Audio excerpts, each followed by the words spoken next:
نحمده ونصلي على رسوله الكريم أما بعد فأعوذ بالله من الشيطان الرجيم بسم الله الرحمن الرحيم رب اشرح لي صدري ويسر لي أمري واحلل عقدة من لساني يفقهوا قولي. اور اس کا اتنا اجر اور ثواب ہے کہ اگر آپ وقت دیکھیں تو 1.5 منٹ ہے صرف، لیکن اگر آپ اجر دیکھیں تو بے حد و حساب. تو اس لیے پابندی کے ساتھ کوشش کریں اس کو پڑھنے کی. اور گھڑی دیکھ لیں، آپ کا کوئی بڑا وقت نہیں لگے گا. انسان یہ صرف شیطان کا بلاوا ہوتا ہے کہ انسان یہ نیکی نہ کرے اور اتنا بڑا اجر نہ کمائے. شیطان کا بلاوا ہوتا ہے یہ. لہٰذا وہ کہتا ہے وہ دیکھو وہ کام، وہ دیکھو وہ کام، وہ بھی ہے وہ بھی ہے، وہ چھوڑو پھر کر لینا، چلتے پھرتے کر لو، اٹھو اٹھو یہاں سے. تیسرا قرآن میں آتا ہے فسبح ادبار السجود، سجدوں کے بعد بھی رب کی تسبیح کرو. لہٰذا کیا پڑھتے ہیں 33 دفعہ سبحان اللہ، 33 دفعہ الحمدللہ، 34 مرتبہ اللہ اکبر. کیونکہ نماز کے بعد اللہ کی رحمت متوجہ ہوتی ہے، دعا مانگنے کا وقت ہوتا ہے. کچھ اور جو ہم عربی میں نماز کے اندر نہیں مانگ سکے اب باہر مانگ رہے ہیں، لیکن شیطان کہتا ہے کسی طرح نہ ہی مانگے تو اچھا، محروم ہی اٹھ جائے. اس لیے آپ دیکھیں گے کہ وہ وقت بڑا تلخ اور سخت ہوتا ہے اور اکثر لوگ برگلا لیے جاتے ہیں. 1.5 منٹ کے اندر آپ اتنا بڑا اجر کماتے، گویا آپ نے ڈھیروں مال صدقہ کر دیے جو ویسے ممکن نہیں. اتنا اجر ہے کہ ایک دفعہ نبی صلی اللہ علیہ وسلم کے پاس کچھ لوگ آئے، وہ پوچھنے لگے اللہ کے رسول صلی اللہ علیہ وسلم، ہمارے کچھ دوست ہیں جو بڑے امیر ہیں، وہ صدقہ کرتے ہیں ثواب پا لیتے ہیں، ہمارے پاس ہم غریب لوگ ہیں، ہمیں بھی کچھ بتائیں کہ ہم ان کا ثواب پا لیں. تو آپ نے فرمایا کہ تم ہر نماز کے بعد 33 دفعہ سبحان اللہ الحمدللہ اللہ اکبر پڑھو تو تم کیا کرو گے؟ ان کے برابر ہو جاؤ گے. بڑے بڑے صدقہ جہاد اور کیا کچھ کرنے والوں ان کو بھی پتہ چل گیا. پھر وہ آگے یا رسول اللہ صلی اللہ علیہ وسلم، وہ بھی یہ کرنے لگے. پھر وہ آگے نکل گئے. تو آپ نے فرمایا یہ اللہ کا فضل ہے، جیسے چاہے دے. پھر ہوتا ہے اب نماز پڑھ لی، جلدی جلدی وہ بلا کے آرڈر کر دیں سب کو جو جو کچھ کہنا ہے، پھر بولنا شروع کر دیتے.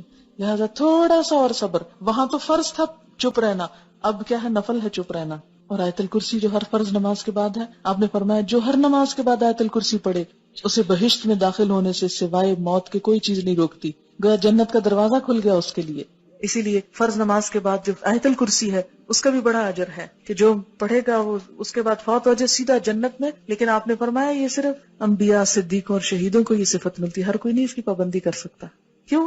کیونکہ ہر بات جو نماز میں یاد آنی ہوتی، ہم کہتے ہیں یہ کون سی مجبوری ہے، پابندی ہے، اب تو بول لو خیر ہے، وہ پوری کیفیت نہیں طاری ہوگی. اس لیے تھوڑا سا صبر. اور لیکن یہ آپ کا بائی چوائس ہے، اب آپ کی مرضی ہے آپ صبر کریں یا نہ کریں. لیکن جو کر جائے اب وہ وقت ہے پھل توڑنے کا، اب وہ وقت ہے نتیجہ لینے کا، دعا مانگنے کا. اس وقت میں اگر آپ گئے تو گئے، چھٹ گیا تو رہ گیا. کیونکہ اس وقت انسان کو فیل ہوتا ہے اچھا میں نے اتنی اچھی نہیں نماز پڑھی، کو بہت سیٹسفیکشن نہیں ہوتی. پھر انسان کو کہا سیٹسفائی ہو جاؤ، مانگو اللہ سے اللہ اور اچھی عبادت کی توفیق دے. نماز پڑھ چکا ہے پھر دعا اللہ توفیق دینا پھر بھی لوٹ کے آؤں. ایسا نہ ہوگا کہ نماز میں سو جاؤں یا بھول جاؤں یا دل ہی نہ چاہے.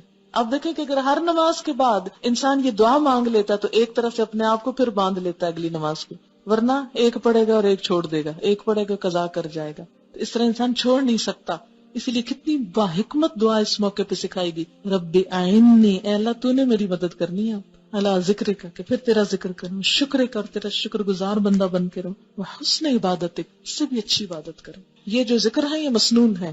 کچھ سوال ہیں کہ میں جلدی سے جواب دیتی ہوں. نماز ختم کرنے سے پہلے سورۃ البقرہ کی آخری آیات اور حشر کی آیات پڑھنا جائز ہے؟ ذکر میں آپ جو کچھ بھی پڑھیں، لیکن یہ مسنون نہیں ہے. مسنون وہی ہے جو میں نے آپ کو بتا دی ہے. اس کے علاوہ آپ اردو پنجابی میں اپنی دعا مانگ سکتے ہیں، جو بھی آپ کریں.